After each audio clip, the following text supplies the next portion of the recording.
Hi guys! Now, did you know that as well as being fantastic suppliers for cardstock for making greetings cards, Paper Cutz also has a range of specialist finishes that are perfect for wedding stationery. Today we're going to be having a closer look at these and creating some of our own save the date and ornate wedding invitations. Let's jump in.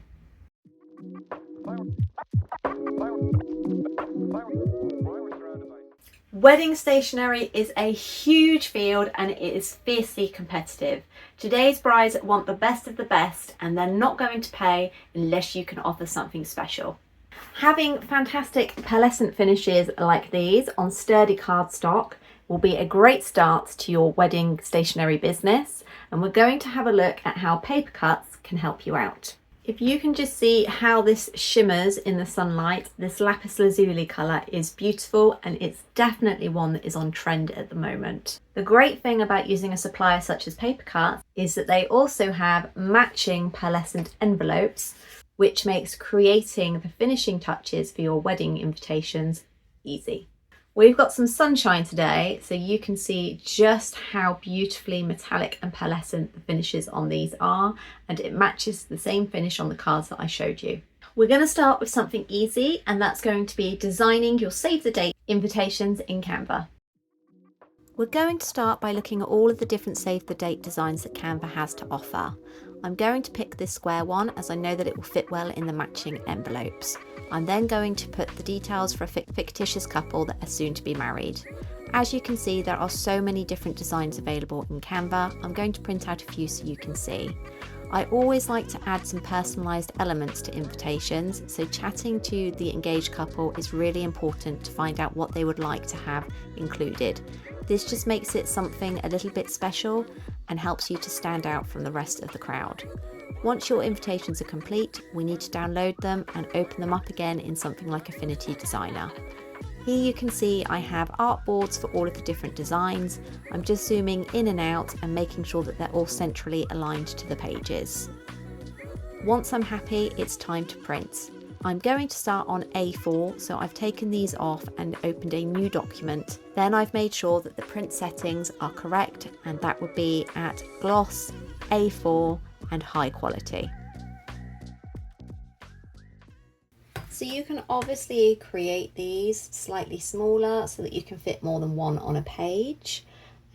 But because I wanted to make these to match the really pretty pearlescent envelopes, I've gone for 15 by 15 centimeters squared, whereas the envelopes are 15.5 centimeters squared. So next I'm just going to trim these down.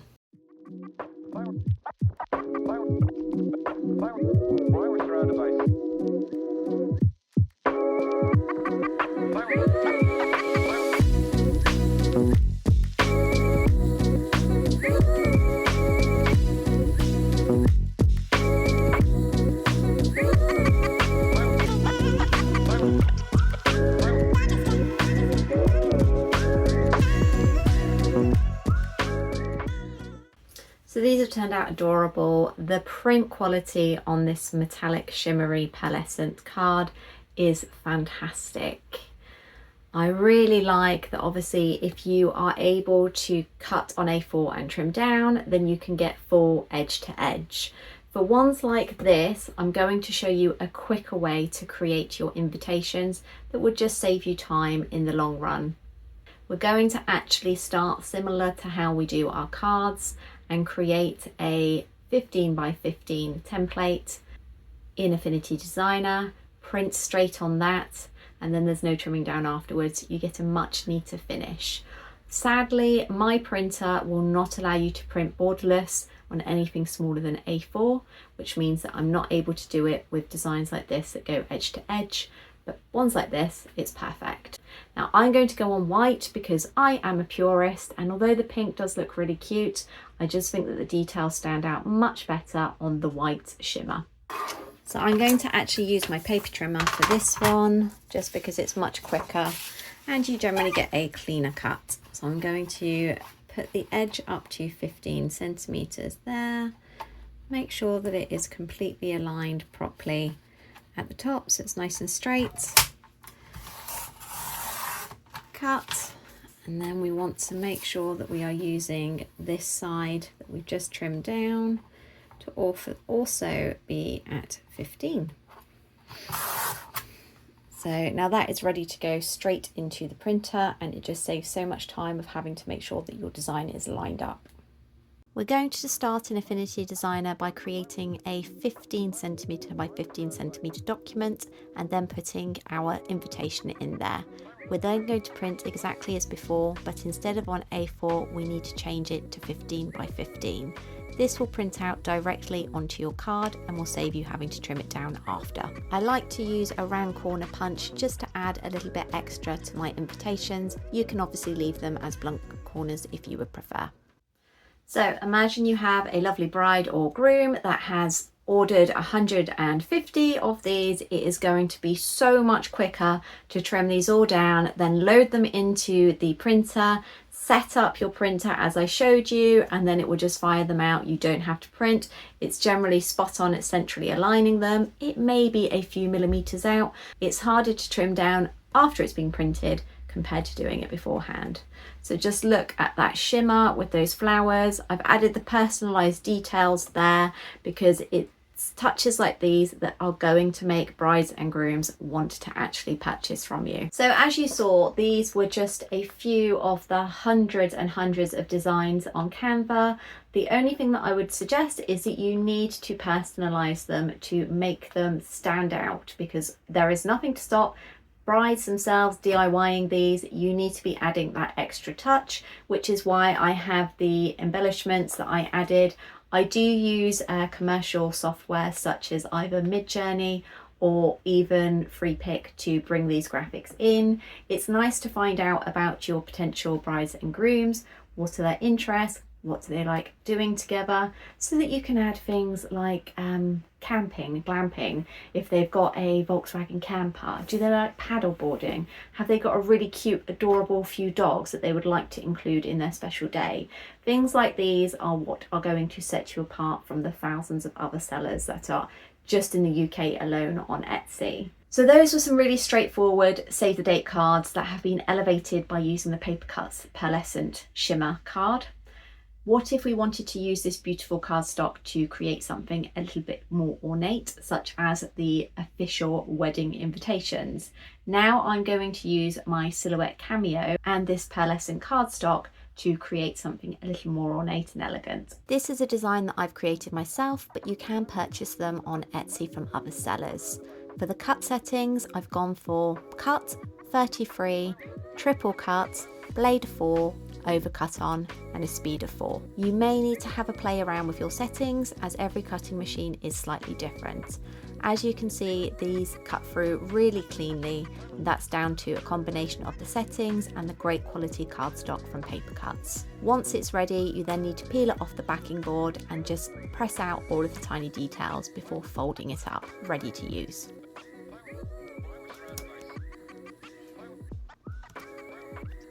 Next, we're going into Canva and we're having a look at some suitable wedding invitation designs. As you can see, once you've opened it, you're actually able to have a look at different ones from within the design board itself. I'm changing the size to make sure it's going to fit the folder. Now that we have this tall skinny design, I need to have a little play around with the layout just to make sure that it all looks good with the new size. Once I've added my fictitious couples details on, it's time to make the rest of the elements. For this design, it's going to be stacked. So we're starting with the main details, and after that, I'm just using this rectangle as a guide on the next page. I want it to drop down by the same amount each time. This is going to have all of the finer details such as guest accommodation and things like that. On the third, we're going for a menu. This is obviously really important for couples that are having a sit-down meal. And then finally, we're going to include an RSVP. Once that's done, it's time to import it all into Affinity. I have made a rounded rectangle that is the same size to fit in the folder, and now I'm making sure that this is duplicated each time and each component is added. I'm going to print on the ice white again as I really like the finish. We're going with the same settings as before, which is high quality, glossy paper and sized at A4. Once that's done, it's time to add to the cutting machine. and to cut it out with the same settings as before.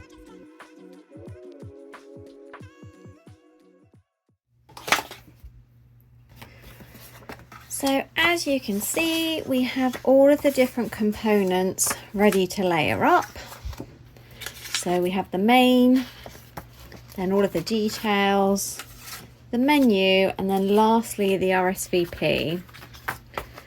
So they all just kind of go down there. That's why I was creating that little rectangle offset and bringing the top of the design down. So now we need to finish off the folder to pop them on. You can just about see there, the light is really catching the gold flecks in the white, and it looks absolutely amazing, especially with this gold effect that's been printed on top. So now we've got the folder itself. It's really sturdy. The blue is beautiful. We need to obviously secure this so that we can pop those in. And I am just going to use some double tape. Obviously, when you do this, you're not going to have a camera in the way, so you'll be able to apply it much more neatly than I can. So I've just put it on both sides there. And now I'm going to fold it up. And then, as usual, I'm going to use a brayer just to get a nice firm seal. And obviously I'd always advise that you leave this for 72 hours before posting, just to let it cure. And we're going to check that hopefully these all fit into the little folder. So let's see. So we got there, it looks beautiful. You've obviously got the ornate part here that wraps around, and then you've got all of the details that slip into the folder. Just going to see if you can see the blue shimmer there and on the print as well. I'm not sure if the camera's picking it up, but it looks absolutely beautiful. So obviously that could just go into its matching envelope and be sent off, and that would be fine. However, if you remember earlier, I said that we need to stand out from the crowd. So we are going to be making some ribbon belly bands to keep this closed, but with a cute little wax seal. Now you've seen me use my glue gun many times when I'm making cake toppers, but did you know that you can also get specialist wax seals to use in the glue gun along with a stamp, so that you can create some really cute bespoke designs. We're going to do this now. You need obviously a glue gun, a stamp, some wax sticks and some ribbon. I'm going to drop a link to everything that I use down below. I've also got a mould that I like to use, making sure that everything's the same size. You don't need one of these, you can just go directly on top of the ribbon, but I think it just gives you a much cleaner finish. You're also going to need an ice block because it just helps to cool this down, especially when the weather's really hot and humid like today. So firstly, we actually need to choose some ribbon to go onto our invitation. Now I could go for this really dark navy. It's quite a good match, but it doesn't really stand out that much. If I went with the gold, that would look great, especially with the elements on the invitations. But then the wax seal, which is going to be in this colour, isn't really going to show out. So I think I'm going to go with a ribbon in silver, because that always looks great and it complements both the gold and the blue and the green really well. So what you need to do first of all is to measure approximately how much you are going to need to fit round as a belly band. You want to have some overlap there as well, and then I'm going to just simply cut that down. One of the most important things when working with ribbon is to make sure that you have some super sharp scissors. Most of my craft scissors have got adhesive on them from trimming down packing tape or double-sided tape. So I sew, some of you may know I like to make my own clothing. So these are reserved just for fabric. So I'm just going to trim that off there and then move everything else out the way. Now, if you are selling anything with ribbon on, I always like to heat seal the ends just with a lighter or a flame, just to make sure it's not going to fray. Perfect. So it's already treated at the sides, but it's just wherever you cut it, otherwise it's going to fray, and obviously we don't want that. So once you've done that, you just need to triple check that it is going to fit perfectly around your invitation. So perfect, there we go. So the next step is making the actual wax seal. In an ideal world, I would have 2 glue guns, one obviously for glue and one for wax seals. But at the moment, I don't actually create enough seals to make it worthwhile. So I've removed the glue stick that I was using. I'm now going to pop in one of these, and as you can see, it is pushing the residue glue that was in there. So I'm just going to keep pumping until it runs clear. So once that's happened and we've got just the wax now, we should be ready to start making a wax seal. I'm just going to let this heat through for a bit longer before we move on to the next stage. So this is the mould that I was talking about. I'm not actually quite sure if it's just for resin work, but a lot of people do use these for wax seals.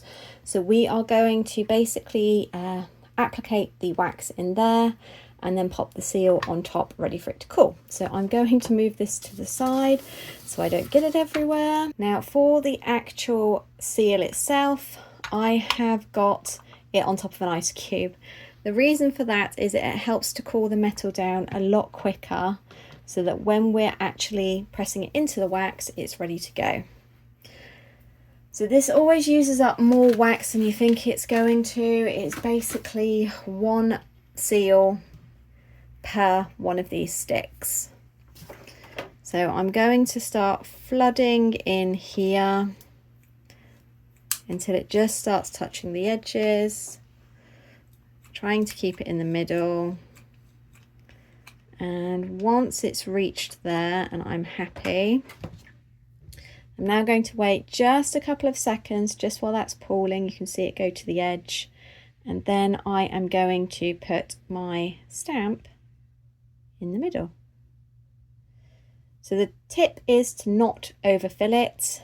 Obviously these have got quite a good weight to them, so the pressure of that is going to really sink into the wax. The ice block, I've got a couple of these that I keep in the freezer, and it's good to just have them on the go. If I was doing these to sell, then I would obviously have a few of these ready to go so that I can just make batches of them and keep going rather than having to wait for each one. But as I'm just doing this to demonstrate, it's just fine for just the one. It's also fine if you're just starting out and dabbling to see whether or not it's going to work. Now that does seem to have cooled down some, but as you can see, it's still tacky. So as tempting as it is, do not lift that up until it is completely finished. Okay, so hopefully that has cooled down enough for me to pull that off. Perfect. I'm going to put that straight back up there, ready for the next one. And there you go. You can see there that I probably overfilled it a bit too much. But it's come out as a great cute little seal. Obviously if you want the irregular edges, then don't use this mold here. We're going to make another one because I generally find that these get a bit better the more you make. But if you can just see by zooming in there, yep, it's going to focus, there we are. The detail that you've got on that stamp is amazing. You've got a great shine, and that is a combination of the wax that I've used, I'll drop the link down below, and also having the stamp really cold as it goes in just helps to define all of those details.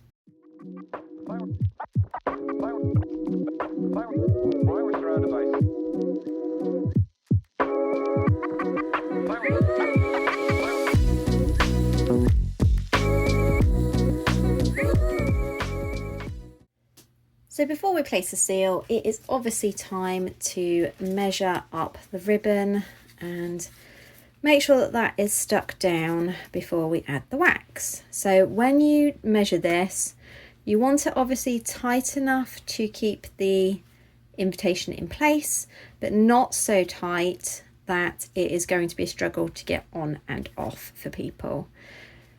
So I am going to try and position this so that the overlap is kind of in the middle.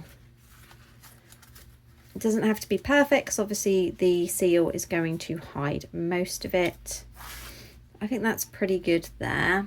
And I'm actually going to use a double-sided tape to stick this down. You can use a glue gun, but I find that that can get a bit messy. So for security, I like to put one on each edge. So we've got one there, and then just obviously peel that off. You need to make sure that you've got one facing down when you apply the double-sided, and one flat like this. Otherwise they won't stick together and it will stick to your invitation instead, which we obviously don't want. So again, just butting that up so it's not too tight, but it's stuck down nicely. There we go. So obviously that doesn't look so great in the middle, so we need to add a wax seal to cover it up. But we are just going to go back to the wax seals. This should have cooled enough, because I wanted you to see the difference between using a mold and just putting it onto some non-stick paper like this. So if you use a non-stick, then obviously it's not going to stick. You can peel it off. And I've used the ice cube, the ice tray to cool it down. So now I'm just very gently releasing it. So you can see you get a much more irregular shape there. Whereas these ones, you've got the nice seal around the edges. It's like a bit of a divot. So it's down to personal preference. I personally prefer these. I like the fact that they are all slightly different. That is what you want to go for. You want it to look handmade, not that these have been punched out in a factory somewhere. That, however, to me is just a little bit too rustic. It doesn't go with the elegant style for this particular wedding invitation. So I'm going to have a look and choose one of these. They've all got really good definition, and as I said, that is basically down to the ice trick. The other difference is, although this has great definition as well, because these are much more shallow, you haven't got the shadow play. So it's the same, but this one looks slightly better in my opinion. Now, when it comes to securing this, we have two choices. You can either cover up the join in the ribbon, or you can move that round to the back and have it so that it goes there. Personally, I like to cover up the join in the ribbon. I just think it looks a bit nicer. So we are going to use, again, some double-sided tape just to stick that on.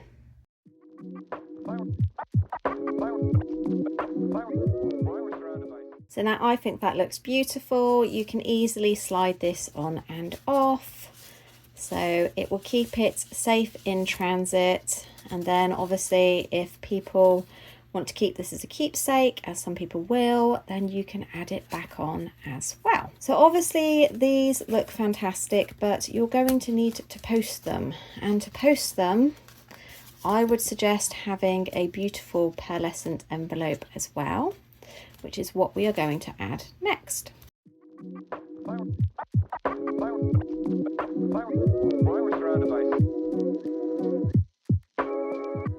So the great thing about these wax seals is that you can also use it to stick onto your envelope as well. I mean, that just looks really pretty with the pearlescent envelope, and obviously you can get these wax sticks in different colors. I like the gold. It brings out the goldy shimmer in the pearlescent envelope as well. And then you don't have to worry about it coming apart. Obviously, if you're posting these, I would always recommend sending them either boxed or in a do not bend. If this is a DIY bride situation, most brides will give them out by hand because these are so pretty. You would want to be able to pop these in the printer. They print beautifully, so you could do that, and then obviously, and then just hand them out with that on the back. And there we go. There is the finished invitation.